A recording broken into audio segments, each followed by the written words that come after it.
ផ្ដើមសាច់រឿងរបស់យើងបានបង្ហាញពីបុរសម្នាក់គាត់កំពុងខំបំពេញមាត់របស់ខ្លួនឯងដោយសារតែមានអារម្មណ៍ថាភ័យខ្លាចនិងព្រួយបារម្ភយ៉ាងខ្លាំងគាត់មានអារម្មណ៍ថាមានអ្វីមួយមិនប្រក្រតីហើយទីបំផុតបានដឹងថាខ្លួនបានចូលសណ្ឋិតក្នុងរូបរាងកាយរបស់មនុស្សម្នាក់ទៀតដែលជាកូនទី4របស់មេបកបិសាចតែបញ្ហាពិតប្រាកដរបស់បុរសម្នាក់នោះគឺថាគាត់បានចូលទៅក្នុងតួអង្គដែលខ្សោយបំផុតក្នុងចំណោមតួអង្គអាក្រក់នៅក្នុងប្រឡោមលោកនិយមដែលគាត់និពន្ធដោយផ្ទាល់តួអង្គប្រឌិតដែលគាត់បានចូលរូបនោះមានឈ្មោះថារីយុនអ៊ុនដែលត្រូវបានគេដាក់រហស្សនាមថាជាកូនគ្មានបាការបំផុតក្នុងគ្រួសារតួឯករបស់យើងបានអង្គុយលើកែរបស់គាត់ដោយគិតរកវិធីដោះខ្លួនឬធ្វើយ៉ាងណាអាចរស់នៅក្នុងប្រឡោមលោកដែលខ្លួនបានសរសេរនេះបានតួឯករបស់យើងបានខំក្រចកដៃរបស់គាត់ដើម្បីឲ្យចិត្តរបស់គាត់ស្ងប់ហើយបានឲ្យដឹងថាគាត់គឺជាបុរសដែលមកពីប្រទេសកូរ៉េខាងត្បូងមានអាយុ23ឆ្នាំហើយនឹងមានឈ្មោះថាស៊ីអ៊ុនពេលជាប់ក្នុងខ្លួនរបស់រីយុនគាត់ឆ្ងល់ថាតើមនុស្សធម្មតាដូចគាត់អាចចូលក្នុងរឿង novel ដែលខ្លួនបានសរសេរដោយរបៀបណាទៅគាត់ក៏ព្យាយាមរត់នឹកឡើងវិញមុនពេលកើតហេតុការណ៍នេះគាត់ប្រកាសណាស់មានអ្វីចម្លែកមុនពេលគាត់ផ្លាស់ទីរាងកាយហើយចូលស្ថិតក្នុងរាងកាយរបស់រីយុនត្រឡប់ទៅផ្ទះរបស់ស៊ីអ៊ុនវិញមុនពេលកើតហេតុគាត់កំពុងរើប្រអប់សម្ភារៈដើម្បីរៀបចំផ្ទះគាត់ហត់នឿយបន្តិចហើយគាត់ទើបតែរើផ្ទះថ្មីរួចហើយសម្រេចចិត្តសម្រាកបន្តិចគាត់ភ្ញាក់ផ្អើលពេលឃើញ notification ទូរស័ព្ទរបស់គាត់ហើយឃើញព័ត៌មានអំពីតារាល្បីម្នាក់ឈ្មោះយ៉ូសូរ៉ា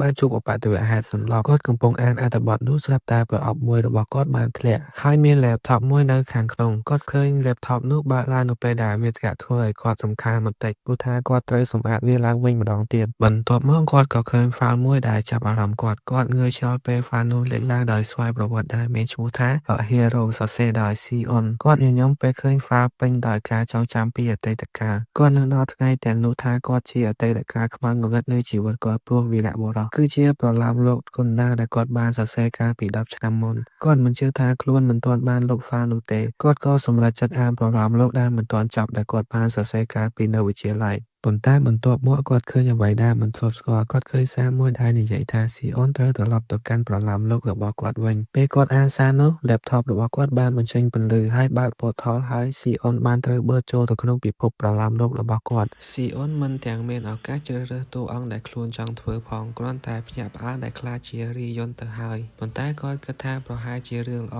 ដែលគាត់យ៉ាងហោចណាស់ក៏មានការចងចាំរបស់រីយុនក្នុងប្រឡោមលោកនោះដែរគាត់ក៏ដកដង្ហើមធំព្រោះគាត់នៅជាប់ក្នុងតួអង្គអាក្រក់បំផុតមួយគាត់ក៏នឹកដល់បុគ្គលិកលក្ខណៈរបស់រីយុនដើម្បីវិភាគរីយុនគឺជាកូនប្រុសទី4របស់មេបកបិសាចហេតុផលដែលរីយុនសន្លប់មុនពេលស៊ីអ៊ុនចូលសណ្ឋិតនោះគឺដោយសារតែរីយុនត្រូវបានវាយសន្លប់ដោយសេះរបស់គាត់ជិះដួលផ្កាក្រោយព្រោះភ័យខ្លាចនឹងសារសត្វល្អិតដូច្នេះរីយុនសន្លប់បាត់បង់ស្មារតីហើយភ្ញាក់ឡើងវិញនៅមួយខែក្រោយមកស៊ីអ៊ុនព្យាយាមនឹកការចងចាំបន្ថែមទៀតហើយនៅពេលនោះហើយដែលគាត់ស្រឡាញ់កាន់នៅពេលគាត់ដឹងពីអ្វីមួយអំពីតួអង្គនោះក្បាលរបស់ស៊ីអ៊ុនហាក់ដូចជារហែកដាច់នៅពេលឃើញការចងចាំរបស់រីយុនគាត់បានឃើញរីយុនជាអ្នកដើរស្វែងរកស្រីវាយដំមនុស្សអនាថាដើម្បីភាពសប្បាយនិងធ្វើបាបទាហានម្នាក់របស់គាត់ដោយអង្គុយលើពួកគេពេលវឹកហាត់ជីវិតរបស់រីយុនបន្តហូរចូលក្នុងគំនិតរបស់ស៊ីអ៊ុនធ្វើឲ្យគាត់មានអារម្មណ៍ថាក្បាលរបស់គាត់នឹងផ្ទុះក្នុងមួយនាទីទៀតស៊ីអ៊ុនដឹងថារីយុនគឺជាមនុស្សថោកទាបដែលគ្មានតួនាទីទាល់តែសោះ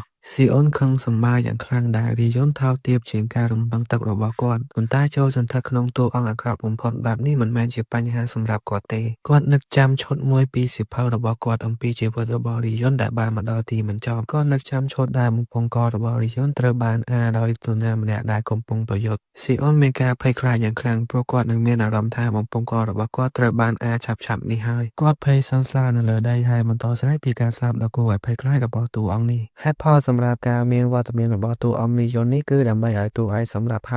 បើកផ្លូវឲ្យតួឯកក្លាយជាវីរៈបុរសស៊ីអ៊ុនស្លេកស្លាំងហើយភ័យសន្សឡាគាត់មិនទាំងគិតពីការស្នាក់នៅក្នុងប្រឡោមលោកនោះទេគាត់គ្រាន់តែចង់ចាក់ចេញទៅក្រៅហើយត្រឡប់ទៅផ្ទះវិញមុនពេលគាត់ត្រូវបានសម្លាប់ដោយតួអង្គសំខាន់គាត់បានរៀបចំផែនការភ្លាមៗគាត់នឹកចាំថាជាសំណាងល្អរីយុនគឺជាមេតបវ័យក្មេងនៃបកបិសាចទោះបីជាស៊ីអ៊ុនសរសេរគាត់ជាមនុស្សអត់ប្រយោជន៍ក៏ដោយក៏រីយុនមានឋានៈជាមហាសេដ្ឋីឬជាព្រះអង្គម្ចាស់ក្នុងលក្ខខណ្ឌសម័យទំ ទំនើបរីយន្តមានទ្រព្យសម្បត្តិនិងអ្នកក្រោមបង្គាប់គ្រប់គ្រាន់ហើយស៊ីអ៊ុនគិតថាគេអាចទៅរួចក្នុងការរកព័ត៌មានខ្លះដើម្បីត្រឡប់ទៅកាន់ពិភពដើមរបស់គេវិញគាត់មានការបដិញ្ញាចិត្តនិងអស់សង្ឃឹមក្នុងពេលតែមួយគាត់នឹងធ្វើអ្វីគ្រប់យ៉ាងគាត់ស្រែកដូចជាមនុស្សឈួតថាគាត់នឹងមិនស្លាប់ដោយសារតួអង្គឯកនោះទេគាត់ស្រែកថាគាត់ពិតជានៅរស់រៀនមានជីវិតហើយត្រឡប់ទៅផ្ទះវិញខណៈដែលស្រីបម្រើរបស់គាត់មានការភ្ញាក់ផ្អើលដោយសារសម្លេងខ្លាំងរបស់គាត់ស៊ីអ៊ុនបានមើលកញ្ចក់ម្ដងទៀតហើយរៀបសើចចំអកឲ្យតួអង្គដែលគាត់បានបង្កើតថារីយន្តមើលទៅពិតជាមិនគួរឲ្យគោរពមែនបញ្ហាមួយទៀតដែលស៊ីអ៊ុនបានដឹងពីរីយន្តមិនត្រឹមតែខ្សោយប៉ុណ្ណោះទេប៉ុន្តែ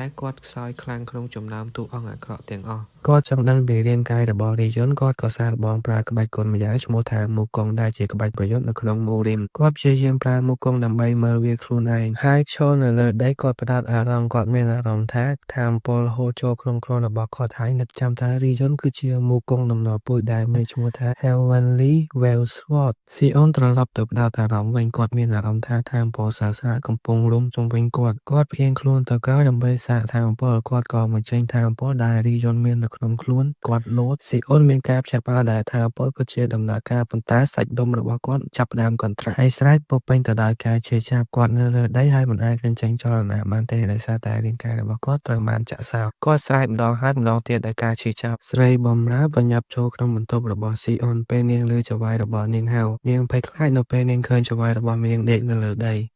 នាងគិតថាចង្វាយរបស់នាងត្រូវបានខ្មោចចូលហើយបានស្លាប់ខណៈពេលដែលគាត់នៅក្នុងទីតាំងដែលស៊ីអ៊ុនព្យាយាមមុននេះស៊ីអ៊ុនត្រូវបានវាយឲ្យស្លាប់ខណៈដែលភ្នែករបស់គាត់បើកធំស្រីបម្រើបានស្រែកបន្ទាប់ពីឃើញចង្វាយរបស់នាងដែលនៅគួរឲ្យភ័យខ្លាចក្រោយមកនៅថ្ងៃនោះស៊ីអ៊ុនទទួលបានថ្នាំដែលគាត់ត្រូវការដោយចាក់បញ្ចូលគាត់ដេកនៅលើគ្រែពេលសម្លឹងមើលពីដើមបន្ទាប់ពីអវត្តវៈហេតុដ៏អាម៉ាស់របស់គាត់ស៊ីអ៊ុនបានក្រាបដៃដោយដឹងថាគាត់ចិត្តនឹងស្លាប់ទៅហើយគាត់ក៏បានដឹងដែរថាគាត់មានរូបរាងកាយដែលមិនអាចវឹកហាត់បានគ្រប់គ្រាន់ហើយសាច់ដុំរបស់គាត់បានរមួលពីការប្រើប្រាស់ក្បាច់គុណដែលមានកម្រិតខ្ពស់ស៊ីអ៊ុនខំសម្បាយ៉ាងខ្លាំងនឹងតួអង្គដែលគាត់បានសរសេរហេតុអ្វីបានជាមនុស្សថោកទាបដូចរីយន្តនេះមិនអាចប្រើការប្រាទីបានសូម្បីតែមួយខណៈដែលស៊ីអ៊ុនដេកនៅលើគ្រែដើម្បីព្យាបាលគាត់នឹកឃើញពីពូជពងនិងដើមកំណើតរបស់គ្រួសាររីយន្តកាលពីមុនមានបុរសម្នាក់ដែលប្រើប្រាស់ក្បាច់គុណដែលហៅថា Heavenly Chaotic Distraction SWOT Technique ដែលជាបច្ចេកទេសក្បាច់មុខរបស់គ្រួសាររីយន្តដែលជាគ្រួសារបង្កើតមេដឹកនាំនៃនិកាយ Demonical វាមិនត្រឹមតែត្រូវបានពិបាកបញ្ឈប់នោះទេប៉ុន្តែវាក៏ពិបាករៀនមិនគួរឲ្យជឿផងដែរក្បាច់គុណនេះបើចង់បញ្ចេញត្រូវការប្រើប្រាស់ថាមពលchiខាងក្នុងដ៏ច្រើនសន្ធឹកសន្ធាប់ចំពោះរីយន្តដែលតែងតែធ្វើប្រហែសក្នុងការវឹកហាត់របស់គាត់និងលើតែក្បាច់គុណដែលងាយស្រួលរីយន្តមិនដែលយកចិត្តទុកដាក់ក្នុងការវឹកហាត់chiខាងក្នុង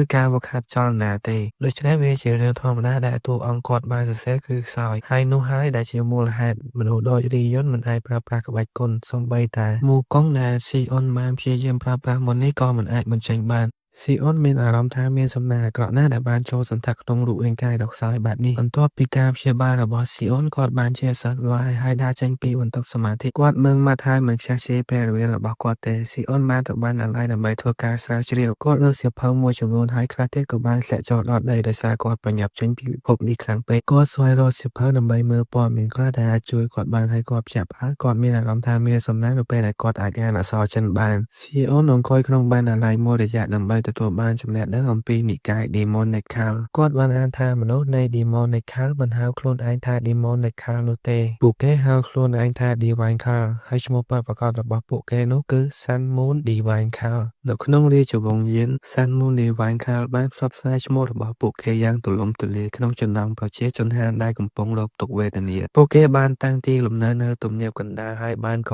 សាងកម្លាំងរបស់ពួកគេនិងជួយដល់ជូយានចាងក្នុងការដោះខ្លួនចេញពីកណ្ដាប់របស់រាជវង្សយាននៅទីបញ្ចប់ជូយានចាងបានផ្ដួលរលំរាជវង្សយានហើយបានបង្កើតរាជវង្សមីងទោះជាយ៉ាងណាក៏ដោយសារតែគាត់ស្លាប់អំណាចរបស់សានមូននីវ៉ានខាលគាត់បានបណ្ដេញពួកគេចេញនៅដើមរាជការរបស់គាត់ក្រោយមកសានមូននីវ៉ានខាលបានតាំងទីលំនៅនៅស៊ីនជាងដែលជាកន្លែងឆ្ងាយពីទំនាបកណ្ដាលក្រោយមកសមាជិកតែនៅសេសសល់រហូតដល់មេដឹកនាំបកចំនួនទី3ដែលមានការស្អប់ប្រជាជននៅទំនាបកណ្ដាលដែលបានបណ្ដេញពួកគេចេញបានប្រមូលផ្ដុំកម្លាំងគ្រប់គ្រាន់ដើម្បីត្រឡប់ ទៅវាទំនាបកណ្ដាលវិញទោះជាយ៉ាងណាក្ដីសុបិនរបស់ពួកគេត្រូវបានរារាំងរាល់ដងដោយសម្ព័ន្ធមូរីមនិងកងទ័ពអធិរាជហើយសាច់រឿងក៏បានបង្ហាញថារីយ៉ុនគឺជាមេដឹកនាំទី15នៃនិកាយសាន់មូនឌីវ៉ាញខាល់ហើយឪពុករបស់គាត់គឺជាមនុស្សដំបូងដែលត្រួតត្រានៅតំបន់ដែនដីភាគខាងលិចមុនពេលដឹកនាំកម្លាំងរបស់គាត់ទាំងមូលចូលទៅវាទំនាបកណ្ដាលដូច្នេះហើយទើបតួអង្គរីយ៉ុនត្រូវបានតួឯកសម្លាប់ស៊ីអ៊ុនបន្ទាប់មកនឹកចាំអ្វីដែលកើតឡើងបន្ទាប់ពីថ្ងៃដែលនៅសល់ក្នុង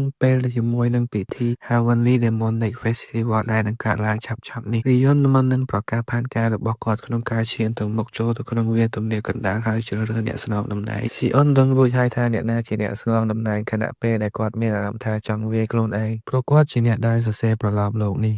ហើយព្រឹត្តិការណ៍បន្ទាប់ពី Heavenly Demonic Festival មកអ្នកដែលត្រូវបានជ្រើសរើសជាអ្នកស្នងតំណែងត្រូវបញ្ជូនទៅក្រុមទ័ពជួរមុខទៅកាន់វាលទំនាបកណ្ដាលហើយរីយុនដែលត្រូវបានចាញ់យ៉ាងធ្ងន់ធ្ងរក្នុងអំឡុងពេលប្រកួតប្រជែងអ្នកស្នងតំណែងនោះបានបង្ខំខ្លួនឯងឲ្យចូលរួមក្នុងក្រុមគាំទ័ពជួរមុខដើម្បីដោះស្រាយកំហុសរបស់គាត់បានទៅវាលទំនាបកណ្ដាលប៉ុន្តែរីយុនបានសើចំអកទូឯកហើយនឹងស្លាប់ក្នុងពេលដែលប្រយុទ្ធជាមួយគេតែមួយឆ្លៀតប៉ុណ្ណោះហើយគេគិតក្នុងចិត្តថានៅសល់ពេលតែ2ឆ្នាំទៀតប៉ុណ្ណោះមុន Heavenly Demonic Festival បានមកដល់ហើយនឹងត្រូវបានសម្លាប់ដោយតួឯក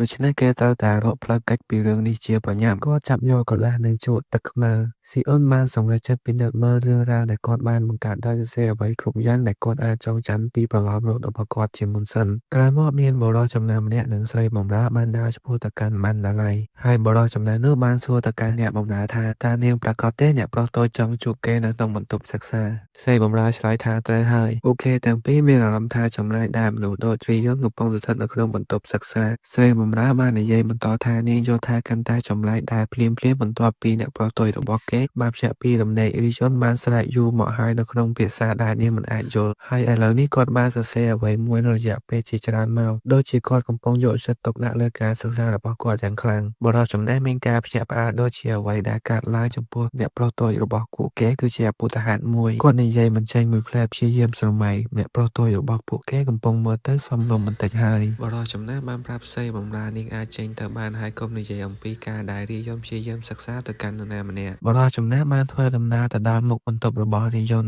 បុរសចំណេះគិតក្នុងចិត្តថាតើនេះអាចដោយសារការមិនទាន់ជាសះស្បើយទាំងស្រុងរបស់រីយ៉ុនឬហើយគាត់សួរខ្លួនឯងថាតើគាត់ត្រូវធ្វើដូចនេះប្រសិនបើអ្នកប្រុសតូចប្រើអំពើហិង្សាលើគាត់ថែមទៀតនោះតែគួរឲ្យភ្ញាក់ផ្អើលស៊ីអនព្យាយាមមានភាពគួរសមនៅពេលគាត់ស្វាគមន៍បុរសចំណេះនោះដែលហៅថាព្រឹទ្ធាចារ្យខ្វាន់ហើយព្រឹទ្ធាចារ្យខ្វាន់ពិតជាមានការភ្ញាក់ផ្អើលនៅពេលដែលស៊ីអនបានផ្លាស់ប្ដូរអេរយាប័តរបស់គេលឿនខ្លាំងបែបនេះហើយសូម្បីតែការនិយាយស្ដីក៏ទន់ភ្លន់ទៀតផងហើយខណៈដែលស៊ីអនក្រាបឈរដើម្បីទៅយកកៅអីព្រឹទ្ធាចារ្យខ្វាន់ស្រមៃថាស៊ីអនចាប់កៅអីដើម្បីបោះទៅគាត់ប៉ុន្តែដោយសារការភ្ញាក់ផ្អើលស៊ីអនបានចាប់កៅអីនោះសម្រាប់ព្រឹទ្ធាចារ្យខ្វាន់ដូច្នេះគាត់អាចអង្គុយចុះបានហើយស៊ីអនគិតក្នុងចិត្តថារីយ៉ុនជាមនុស្សឈួតបែបណាទើបធ្វើឲ្យពួកគេមានការភ្ញាក់ផ្អើលយ៉ាងនេះ